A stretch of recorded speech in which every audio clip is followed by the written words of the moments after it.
السلام علیکم ورحمۃ اللہ وبرکاتہ۔ محترم ناظرین اور عزیز طلبہ، اس ویڈیو میں عملاً یہ بتاؤں گا کہ آپ مضمون کیسے لکھیں، اور مثالوں سے اور پورے ایک مضمون کا خاکہ آپ کے سامنے پیش کروں گا کہ کس طرح آپ مضمون نگاری کریں اور کس طرح آپ کسی بھی عنوان پر مضمون لکھ سکتے ہیں۔ یہ ویڈیو بہت اہم ہے، اس کو غور سے دیکھیے اور اس کی مشق کیجیے۔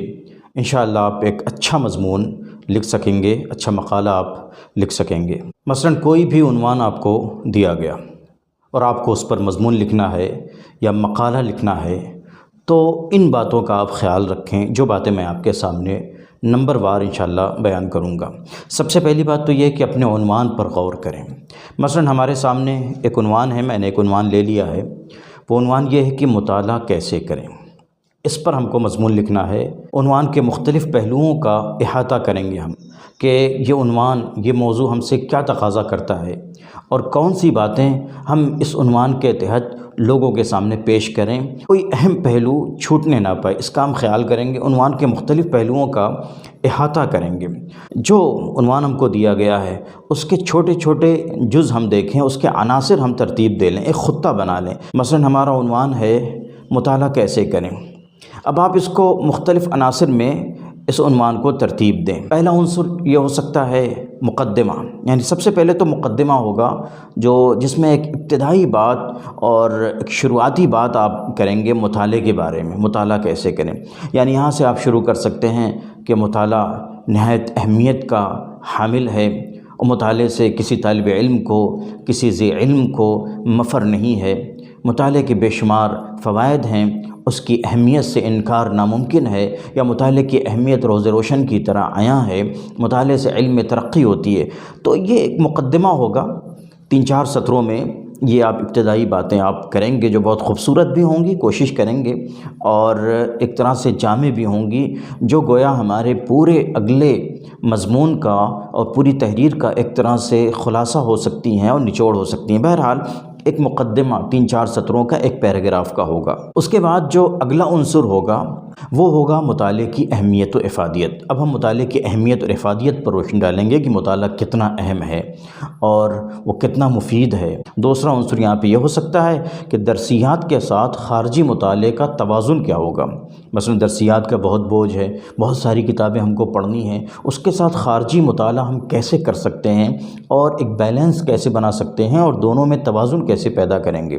تو آپ یہ تجویز پیش کریں اس میں، اور یہ بتائیں کہ درسیات بھی بہت اہم ہے، درس کی پابندی بہت اہم ہے، درسیات کو حل کرنا اور نوٹس کے ذریعے سے درسیات کو سمجھنا، مذاکرہ کرنا، مطالعہ کرنا، یہ بہت اہم ہے، اس میں کوئی کوتاہی نہ ہو۔ لیکن اس کے ساتھ ساتھ آپ خارجی مطالعے کی اہمیت بھی پیش کریں گے، اور یہ تجویز آپ اس میں پیش کر سکتے ہیں کہ روزانہ نصف گھنٹہ یا 1 گھنٹہ آپ مطالعے کے لیے وقت مقرر کریں، خارجی مطالعے کے لیے، اور بلا ناغہ اس وقت کسی مفید کتاب کا مطالعہ کریں، اس لیے کہ خارجی مطالعہ درسیات میں بھی معاون ہوگا۔ تو یہ آپ تجویز پیش کر سکتے ہیں، اور یہ کہہ سکتے ہیں کہ دونوں میں توازن بنا کر رکھنا کچھ مشکل نہیں ہے۔ صرف درسیات پر اکتفا کرنے سے بہتر یہ ہوگا کہ آپ کچھ خارجی مطالعہ بھی کریں۔ تیسرا عنصر اس عنوان کا یہ ہوگا کہ کتاب کا انتخاب کیا ہو، موضوع کا انتخاب کیا ہو۔ تو آپ یہاں پہ کچھ مفید کتابوں یا موضوعات یا کچھ اہم مصنفین اور ادبا کی نشاندہی کیجیے۔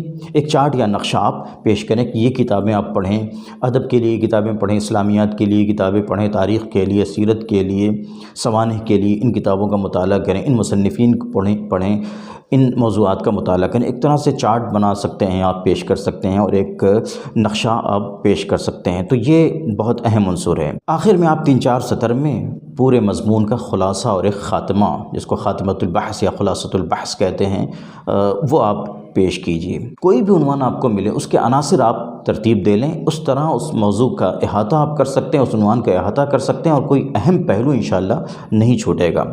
اب مزید ہم کیا چیزیں کریں اور کن خطوط پر ہم چلیں اور کن باتوں کا خیال رکھیں تاکہ ہم ایک اچھا مضمون لکھ سکتے ہیں، تو اس کے بعد اب ہم کو یہ خیال کرنا ہوگا کہ مختلف کتابوں سے ہم استفادہ کریں۔ یہ نہیں کہ کہیں کسی ایک ہی کتاب سے آپ نے من و عن نقل کر دی، یہ اچھی چیز نہیں ہے، یہ ادبی سرقہ ہے، یہ خیانت ہے۔ اور جہاں سے استفادہ کریں ضروری حوالہ بھی دیں۔ جو آیتیں اور احادیث آپ پیش کریں اپنے مضمون میں، اس کا حوالہ دیں، آیت نمبر، سورہ نمبر آپ لکھیں، احادیث کا حوالہ دیں، حدیث نمبر اور کہاں سے کس کتاب سے وہ حدیث لی گئی ہے یہ بھی آپ وہاں پہ لکھیں اور پیش کریں۔ کسی کی بات من و عن نقل نہ کریں۔ اس مصنف کا یا اس مؤلف کا آپ نے حوالہ نہیں دیا، یہ ادبی سرقہ ہے اور اخلاقی جرم بھی ہے، یہ ہرگز نہیں کرنا چاہیے۔ طلبہ یہ غلطی بہت کرتے ہیں، کسی کی بھی چیز لی، کسی کی بھی بات لی، کسی کا پیراگراف اٹھایا اور من و عن اپنی طرف سے بغیر کسی حوالے کے اس کو نقل کر دیا۔ آپ اگر کسی کی کوئی بات لیں، کوئی پیراگراف لیں تو اس کا حوالہ دیں کہ میں نے فلاں کتاب سے فلاں کی عبارت لی ہے، فلاں صاحب اس طرح اپنی کتاب میں لکھتے ہیں، اس طرح آپ اس کو درج کریں۔ آج کل انٹرنیٹ سے استفادہ بہت عام ہو گیا ہے، طلبہ کے ہاتھ میں بھی موبائل ہے، اور انٹرنیٹ کیا اب تو AI جس کو کہتے ہیں، آرٹیفیشیل انٹیلیجنس اور چیٹ GPT، اس سے لڑکے مدد لیتے ہیں، تو اس سے ایک حد تک ہی آپ رہنمائی لے سکتے ہیں۔ مثلاً اپنے عنوان کے تحت ایک اجمالی خاکہ آپ اس کے ذریعے ترتیب دے سکتے ہیں یا سمجھ سکتے ہیں اپنے عنوان کو، لیکن آپ پوری طرح اس پر منحصر ہو جائیں AI پر، یہ ہرگز ایسا نہ کریں۔ آپ کی صلاحیت خراب ہو جائے گی اور آپ کی جو تخلیقی صلاحیت ہے وہ منجمد ہو کر رہ جائے گی۔ انٹرنیٹ پر جو دستیاب مواد ہے اس سے بھی آپ استفادہ کریں، لیکن ہوشیاری کے ساتھ، ادبی سرقہ نہ ہو، اخلاقی جرم نہ ہو، من و عن چیزیں نقل نہ کریں۔ PDF کتابیں بہت سی دستیاب ہیں، آپ کوئی عنوان لکھیے اور PDF وہاں پہ ڈالیے، گوگل میں سرچ کیجئے تو بہت سی کتابیں PDF کی شکل میں مل جاتی ہیں، تو وہاں سے آپ استفادہ کر لیں۔ لائبریریوں سے استفادہ کریں، جو کتابیں آپ کے پاس ہیں اس سے استفادہ کریں۔ اس کو مضمون لکھنا نہیں کہتے کہ آپ کسی ایک کتاب سے بس چیزیں لے لیں، اور کسی ایک کتاب، کوئی کتاب ہے اس سے آپ نے ایک مضمون کی تلخیص کر لی، اس کو مضمون لکھنا نہیں کہتے۔ مضمون لکھنے کے لیے خود آپ کی چیزیں ہونی چاہیے، آپ کی فکر ہونی چاہیے، آپ کا زاویہ ہونا چاہیے جس کو آپ پیش کریں، اور مختلف کتابوں سے، عربی کتابوں سے استفادہ کریں، اردو کی کتابوں سے استفادہ کریں، مختلف ادبا کی کتابوں سے استفادہ کریں، تب ایک وقی اور ایک عمدہ، ایک معیاری مضمون تیار ہوتا ہے۔ تو یہ بات ہمیشہ ذہن میں ہونی چاہیے۔ طلبہ عام طور سے کسی ایک کتاب یا ایک مضمون ہی کی تلخیص پیش کر دیتے ہیں اور پھر وہ کہتے ہیں کہ ہم مضمون کیسے لکھیں، اس چیز سے بچنا چاہیے۔ اچھا، یہ جو عنوان ہے مطالعہ کیسے کریں، اس میں ایک عنصر کا اور آپ اضافہ کر سکتے ہیں۔ ہمارے اکابر علماء گزرے ہیں اور ادبا ہیں، ان کا انداز مطالعہ کیا تھا، ان کا اسلوب مطالعہ کیا تھا، ان کے مطالعے کی کیا عادات تھیں، ان کی پسندیدہ کتابیں، ان کے موضوعات، اس کو بھی آپ شامل کریں۔ تو یہ میں نے عملاً آپ کو سمجھانے کی کوشش کی، مثالوں کے ذریعے سے سمجھانے کی کوشش کی کہ کوئی بھی عنوان آپ کو دیا جائے، کوئی بھی عنوان آپ کو تفویض کیا جائے کہ آپ سالانہ میگزین کے لیے ایک مضمون لکھیں، ایک مقالہ لکھیں، یا جداری پرچے کے لیے، دیواری پرچے کے لیے لکھیں، یا کسی رسالے، کسی میگزین یا کسی پلیٹ فارم پر اس کو شائع کرانے کے لیے لکھیں، تو ان باتوں کا خیال رکھیں۔ اس طرح ایک بہترین مضمون آپ لکھ سکتے ہیں۔ انشاءاللہ یہ ویڈیو آپ کے لیے مفید ہوگی، دوستوں کے ساتھ شیئر بھی کریں۔ کوئی بات نہیں سمجھ میں آ رہی ہے